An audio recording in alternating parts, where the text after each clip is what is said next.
So let's talk about IELTS. তো আমি আমার আইএলটিএস এর নাম দিছি হচ্ছে গরিবের জার্নি, গরিবের আইএলটিএস জার্নি। কারণ হচ্ছে মানে চিপ কিভাবে দেওয়া যায় আমি সেটা নিয়ে একটু বলি। আমি যেভাবে দিয়েছিলাম আর কি, ওটা শেয়ার করি যে যদি কারো কাজে লাগে আর কি। তো আইএলটিএস হচ্ছে গরিবের জার্নি বলার কারণ আমি একটা ওয়ে বলবো যেভাবে আমি দিয়েছিলাম, বা আমি মনে করি যে এইভাবে শুরু করা যায় তাহলে হচ্ছে এই যে কোচিংয়ে টাকা লাগে ওইগুলো হয়তো বেঁচে যাবে। তো আমি একবার 2023-এ অক্টোবর মাসে মূলত হচ্ছে ওই সময় এই যে ভার্সিটিতে যাইতাম, তো বাসে টিচাররা জিজ্ঞাসা করতো খালি কবে বাইরে যাবো কবে বাইরে যাবো। তো ওইটা শুনে শুনে আমি খুব পেয়ে গেছি।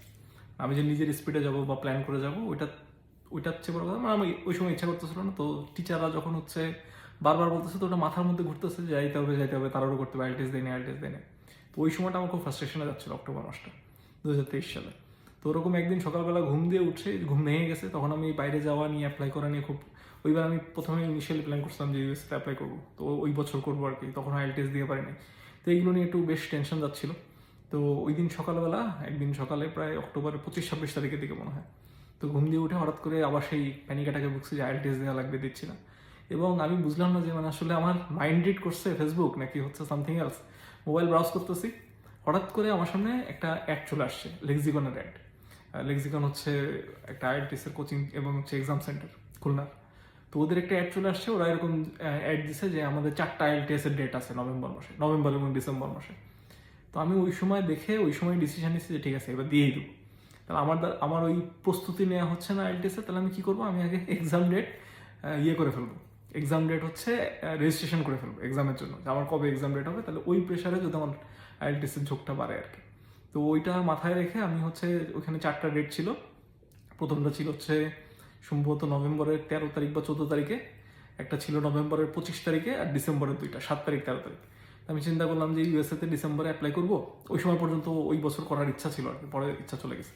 তো ভাবলাম যে এইবার ডিসেম্বরে অ্যাপ্লাই করবো, তাহলে হচ্ছে তাড়াতাড়ি করে আইএলটিএস দিয়ে দেওয়া দরকার, তাহলে আমার দেরি করার দরকার নেই। এখন 13 তারিখ আবার খুব তাড়াতাড়ি হয়ে যায়, মিনিমাম 2 সপ্তাহের প্রিপারেশন দরকার। আমি 25 তারিখে রেজিস্ট্রেশন করি। আমি ওই দিন ঘুম ভেঙে উঠে 9টার সময় আমি ওই অ্যাড দেখছি, 11টার সময় চলে গেছি লেক্সিকনে, যে রেজিস্ট্রেশন করে আসছি ওই 25 তারিখের পরীক্ষার জন্য, মানে প্রসেস শুনে আসছি। প্রসেস শুনে এসে ওই পরের দিন না তার পরের দিনই যে আমি টাকা পেমেন্ট করে আসছি। আমার সময় ছিল যতদূর আমার মনে পড়তেছে 21,000-এর আশেপাশে। তো আমি তাড়াতাড়ি করে রেজিস্ট্রেশন করলাম, ডেট ফিক্স হয়ে গেল যে নভেম্বরের 25 তারিখ আমার পরীক্ষা। এরপরে হচ্ছে বাসায় আসলাম, প্রিপারেশন নিতে হবে। প্রথমে ভাবছিলাম যে হচ্ছে ঠিক আছে, আমি প্রথম থেকে ডিটারমাইন্ড যে কোচিং করবো না, নিজে যাবারই একবার দিব। প্রথমবার যদি ফেল হয় তখন আমি ঘাটতে বসবো, যে ঠিক আছে কোচিংয়ে যে বোঝার চেষ্টা করবো যে কেন মিস হলো বা কী হলো, কিন্তু আমি নিজের যে নলেজ আছে ওই নলেজের উপর দিয়ে দিব।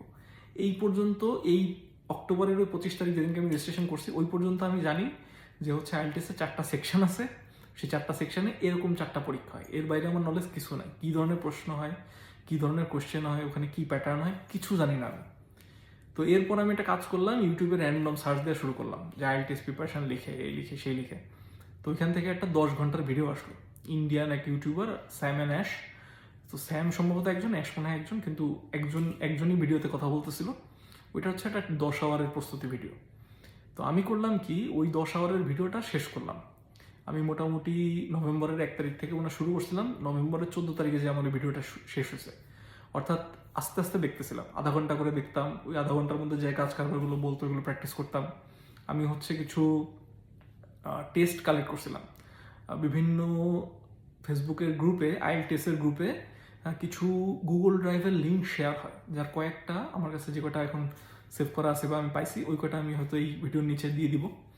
তো ওই ভিডিও ওই টেস্টগুলো ডাউনলোড করে আমি ওই আধা ঘন্টা 1 ঘন্টা করে ভিডিও শেষ করতাম, ওই টেস্টগুলো দিতাম যতটুকু মিলে যাইতো আর কি, দিয়ে বোঝার চেষ্টা করতাম যে আমি পারতেছি কিনা।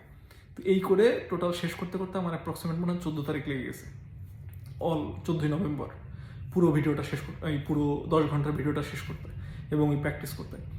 এই পুরোটা শেষ করার পরে আমি যেটা করছিলাম সেটা হচ্ছে ব্রিটিশ কাউন্সিলের যে ওয়েবসাইট আইএলটিএসের, ওইখানে হচ্ছে টেস্ট পাওয়া যায়, অফিসিয়াল টেস্ট, মানে নিজেকে প্রস্তুত করার জন্য অফিসিয়াল টেস্ট।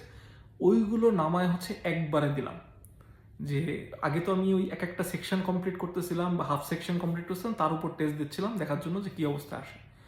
আমি ওই পুরো ব্রিটিশ কাউন্সিলের টেস্ট কটা নামায় টেস্ট দিলাম, দিয়ে বোঝার চেষ্টা করলাম যে আমার কোন সেকশনে কীরকম স্কোর আসতে পারে।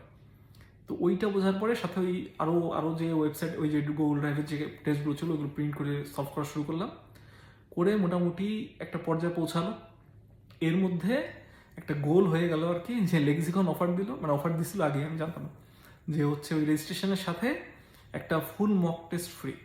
অর্থাৎ ওরা ওদের সেন্টারে, ওদের যে সেন্টারটা আছে যেখানে পরীক্ষা হয় ওইটা না, ওদের নিজস্ব যে কোচিংয়ের সেন্টারটা আছে ওইখানে বসায় হচ্ছে একদম ফুল ওই এনভায়রনমেন্ট এনে একটা এনভায়রনমেন্ট ক্রিয়েট করবে যে আইএলটিএস কেমন হয় সেটা যেন আমি লাইভ পরীক্ষা দিতে পারি, এরকম একটা ওরাই পোস্ট করবে, ওরাই ওটা মার্কিং করবে, জানাবে। তো এটা 18 তারিখে ফেললো, যতদূর আমার স্মৃতিশক্তি আমার সাপোর্ট দিচ্ছে। তো 18 তারিখে যেয়ে আমি ওদের ওই মক টেস্টটা দিলাম, জঘন্য দিলাম। আমি বুঝতে পারছি যে ওটা আমার দ্বারা হচ্ছে না, ফেল করব, মানে ওটার রেজাল্ট খুবই ভয়াবহ আসবে, খুবই খারাপ হয়েছিল আর কি। আমি বুঝতেছিলাম যে এটা খারাপ হয়েছে। তারপর হাল ছাড়লাম না, যে আমি ওই প্রথম আইএলটিএসটা দেবো, ফেল হলে হবে, তারপর আমি আবার সিরিয়াস প্রস্তুতি নিব, এই ইন্টেনশনেই হচ্ছে আমি প্রস্তুতি নিচ্ছিলাম। তো হলো, এরপরে হচ্ছে তারপর আমি নিজের ওই যে প্র্যাকটিস চালাই গেলাম, ওই টেস্ট পেপার নামায় গুগল সার্চ দিয়ে বিভিন্ন আইএলটিএসের পুরোনো কোশ্চেন বা টেস্ট পেপার যতগুলো আছে ওইগুলো নামায় সলভ করতে শুরু করলাম, যাতে প্র্যাকটিস হয়। আমি এই যে ভিডিওটা বলতেছি, এই ভিডিওটা করতেছি, এই ভিডিওটা হচ্ছে প্রস্তুতিমূলক না, মানে আমার এই ভিডিও দেখে আইএলটিএস দেওয়া যাবে এরকম না। এটা হচ্ছে আইএলটিএস দেওয়ার যে পদগুলো আছে তার মধ্যে যে সবচেয়ে গরিবের আইএলটিএস, ওইটা কেমনে দেয় ওইটার পথের কথা বলতেছেন। তো আমার এই জার্নিটা হচ্ছে ওরকম। আমি লাস্টে আরও কিছু সাজেশন দিব আর কি, যে এই করা যায়। তো এই মোটামুটি প্রস্তুতি শেষ করে আমি ওই মক টেস্ট দিয়ে যখন বুঝলাম যে হচ্ছে না, আমি আরও অনেকগুলো টেস্ট গ্যাদার করে এগুলো সলভ করা শুরু করলাম। আমার কাছে মনে হলো যে আমার সবচেয়ে বড় ইস্যু হয়ে দাঁড়াইছে ধৈর্য। 3 ঘন্টা বসে পরীক্ষা দেওয়া লাগবে, স্পিকিং আগে হয়ে যাবে। ওরা আমাকে জানাইছিল যে স্পিকিং একদিন আগে হবে, অর্থাৎ 25শে নভেম্বর যদি পরীক্ষা হয় তাহলে 24শে নভেম্বর হচ্ছে স্পিকিং হবে।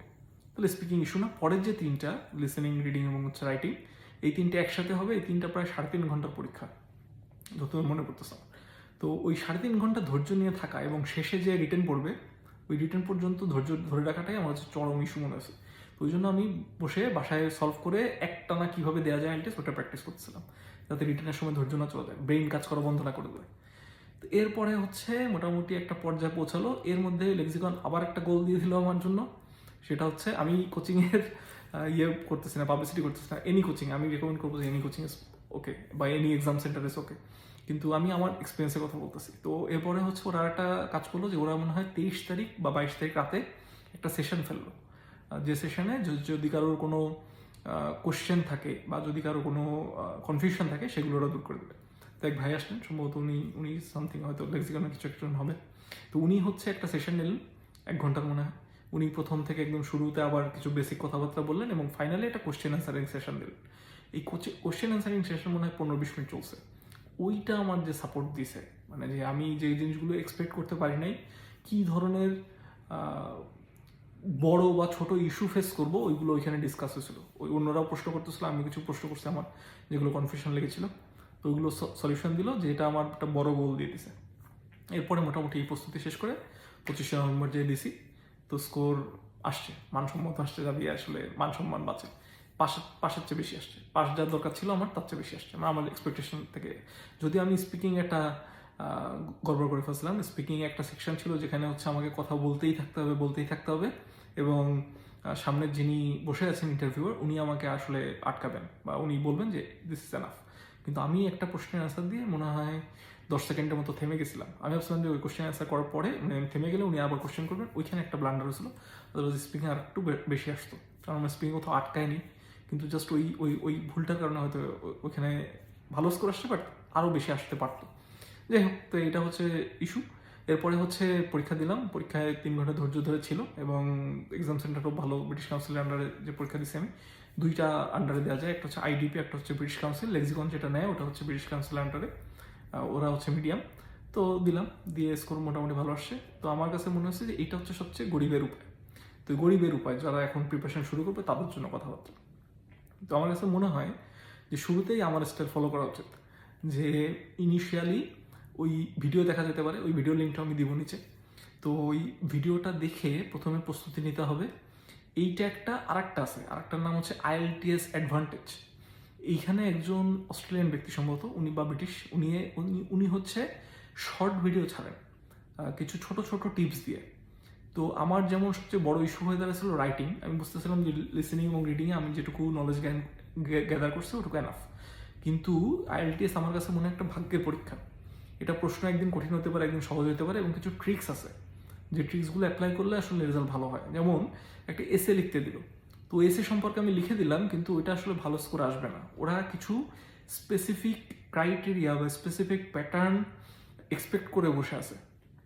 ওই প্যাটার্নটাই ওরা দেখতে চাবে যে এই জিনিসটা ফলো করছে কিনা। যেমন আমি খুব ভারী ভারী ইংলিশ লিখে দিলাম, হলো না। কিংবা আমি খুব বড় বড় সেন্টেন্স লিখে দিলাম, হলো না।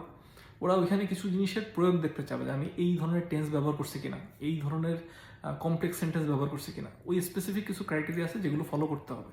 তো ওইগুলো হচ্ছে ওই আইএলটিএস অ্যাডভান্টেজে বলে, শর্ট শর্ট ভিডিও আছে ওই চ্যানেলটার মধ্যে, ওইখানে বলে। তো ওইগুলো ফলো করছিলাম। তো আমি সাজেশন দিব যারা শুরু করতেছে, তারা যদি আমার স্টাইল ফলো করতে চায়, তাদের জন্য উচিত হবে সাইমন আশের ভিডিওটা দেখে ফেলা, একটা নির্দিষ্ট টার্গেট নিয়ে, একটা ডেডলাইন নিয়ে, যে ঠিক আছে আমি 2 সপ্তাহ বা 3 সপ্তাহের মধ্যে শেষ করবো। এবং হচ্ছে ওই আইএলটিএস অ্যাডভান্টেজ বা এরকম ইউটিউবে সার্চ দিলে অনেক চ্যানেল আছে, যেটা ভালো লাগে আর কি। কেউ যদি ঘেটে আরও ভালো বের করতে পারে, হয়তো এর চেয়ে ভালো চ্যানেল আছে, আমি হয়তো জানি না।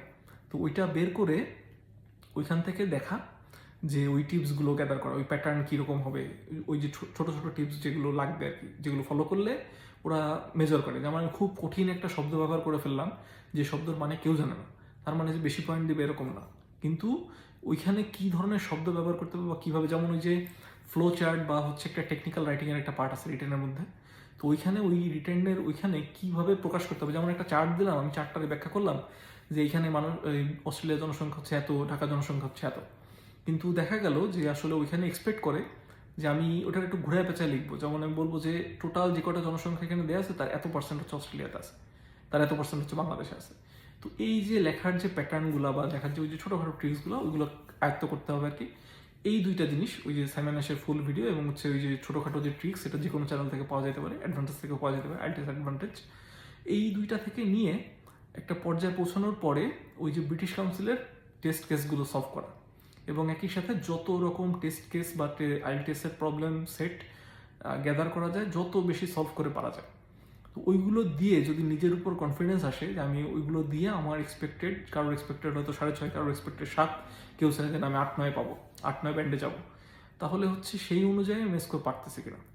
এইবার ওইটা যদি বাসায় বসে কনফার্ম হওয়া যায় যে না আমি এই পর্যন্ত পারতেছি, তাহলে কোচিং টোচিংয়ের দরকার নেই, সরাসরি রেজিস্ট্রেশন করে পরীক্ষা দিয়ে দিতে হবে। কিন্তু মেক শিওর করতে হবে যে ওই পরীক্ষা পর্যন্ত যেন প্র্যাকটিস থাকে। মানে আমি আজকে ডিসিশন নিলাম যে আমি এখন আমি স্কোর উঠাচ্ছি, 7 উঠাতে পারবো, আমি করলাম কি, প্র্যাকটিস বন্ধ করে দিয়ে রেজিস্ট্রেশন বসলাম। রেজিস্ট্রেশন ডেট তো সাথে সাথে পড়বে না, ওদের কিছু ডেটস আছে। আমি কালকে পরীক্ষা দিতে চাইলে কালকে পড়বে না, ওদের কিছু স্পেসিফিক ডেটস আছে, ওইখানে যে রেজিস্ট্রেশন করতে হবে।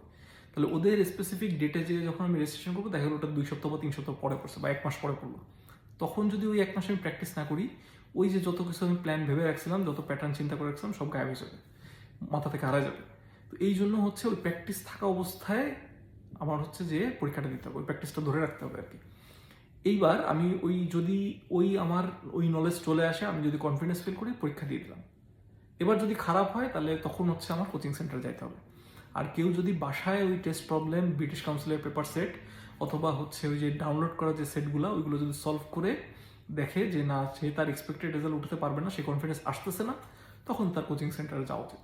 কোচিং সেন্টারে যেয়ে তাদের যে প্যাটার্ন দেখা উচিত যে ঠিক আছে ওইটা ফলো করলে তার ভালো হয় কিনা। এইটা হচ্ছে মনে হয় আমার আইএলটিএসের সবচেয়ে সস্তা প্ল্যান মনে হয় আর কি। যেহেতু আমার শুধুমাত্র রেজিস্ট্রেশনের টাকাটা পে করতেছে 21,000-এর কাছাকাছি মনে হয়, আশেপাশে ছিল। তো 21,000 দিয়ে আমার হয়ে গেছে। কিন্তু যদি কোচিংয়ে যায়, কোচিংয়ে নিশ্চয়ই একটা ফি আছে। আই নো আইডিয়া যে কোচিংয়ে কত নেয়। আমি নিজে যাইও নি এবং আমি ডিটারমেন্ট ছিলাম যে যাবো না। সো হচ্ছে আইএলটিএস আমি একটা টিপসই দিব। আমি ওই সেকশন বাই সেকশন বলতে পারবো না যে এখানে এটা ভালো, মনেও নাই আমার। প্লাস হচ্ছে যে ওটা ইউটিউবে ভিডিও সার্চে দিলে আসে। আমার কাছে যেটা মনে হয়, আমার অভিজ্ঞতা বলে যে এটা হচ্ছে পুরোটা একটা কপালের পরীক্ষা। আইএলটিএস হচ্ছে ভাগ্যের পরীক্ষা। আজকে প্রশ্ন কঠিন হতে পারে, কালকে ইজি হতে পারে। কার কপালে কোন কোশ্চেন জুটবে এর কোনো ইয়ে নাই। নিজের বেস্ট এফোর্ট দিয়ে ভাগ্যের উপর ছেড়ে দিতে হবে। ওখানে যদি দিতে হবে, বেস্ট এফোর্ট দিতে হবে, ভালোভাবে প্রস্তুতি নিতে হবে, যা আসে আর কি। টিপস যেটা, সেটা হচ্ছে যে যদি কেউ স্পেসিফিকভাবে অস্ট্রেলিয়া টার্গেট করে, আমি শুনছি, আই এম নট শিওর যে পিটি সম্ভবত সহজ। তো কেউ যদি স্পেসিফিকভাবে অস্ট্রেলিয়া টার্গেট করে, তার জন্য মনে হয় পিটি দিলে, পিটি একটু ইজি আমি শুনছি, যতদূর জানতে পারছি আর কি। তো ওইটা আইএলটিএসের বিকল্প হতে পারে। এখানে পিটি স্কোর একসেপ্ট করে, মোস্ট অফ দ্য কেসই দেখছি যে most of the university PT accept করে। তো যদি কেউ অস্ট্রেলিয়া টার্গেট করে স্পেসিফিকভাবে, তাহলে ওটা পসিবল। জিআর দিব না, প্রতীক্ষা করছিলাম, কিন্তু জিআর নিয়ে আমার কোনো অভিজ্ঞতা নেই। জিআরই টোফেলে আমার জিআরই হচ্ছে কাইন্ড অফ আমার কাছে বিসিএস এর মতো, ওই পাটিগণিতের উপর পরীক্ষা দিতে হবে, বীজগণিতের উপর পরীক্ষা দিতে হবে। সো এটা আমি জানি না, এই জন্য আমি শুধু আইএলটিএস নিয়ে কথা বললাম। I hope this works for you.